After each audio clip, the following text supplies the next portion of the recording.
ಶಿವಮೊಗ್ಗದಲ್ಲಿ ರಾಷ್ಟ್ರೀಯ ಹೆದ್ದಾರಿ ಕಾಮಗಾರಿ ವೇಳೆ ಭೂಕುಸಿತವಾಗಿದೆ. ಶಿವಮೊಗ್ಗದ ಮಾಚೇನಹಳ್ಳಿ ಶಿಮುಲ್ ಡೇರಿ ಬಳಿ ನಡೆದಂತ ಘಟನೆ ಇದು.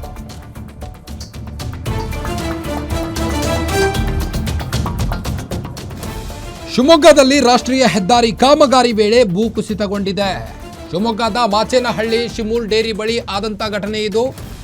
ಭೂಕುಸಿತದಿಂದ ಸಂಚರಿಸಲಾಗದೆ ವಾಹನ ಸವಾರರು ಪರದಾಡುವಂತ ಪರಿಸ್ಥಿತಿಯಾಗಿದೆ. ಈಗ ಅಲ್ಲಿ ಶಿವಮೊಗ್ಗ ನಗರ ಹೊರವಲಯದ ಮಾಚೇನಹಳ್ಳಿಯಲ್ಲಿ ಆದಂಥ ಘಟನೆ ಇದು.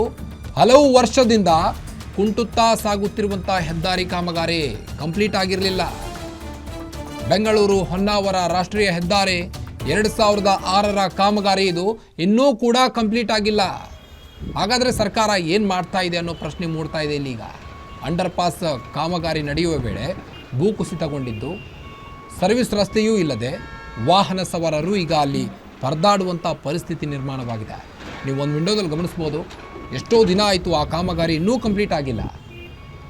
ವಾಹನ ಸವಾರರ ಪರದಾಟವನ್ನಂತೂ ಕೇಳೋದೇ ಬೇಡ. ತ್ವರಿತವಾಗಿ NH ಕಾಮಗಾರಿ ಪೂರ್ಣಗೊಳಿಸಲು ಈಗ ಜನರು ಆಗ್ರಹಿಸ್ತಾ ಇದ್ದಾರೆ.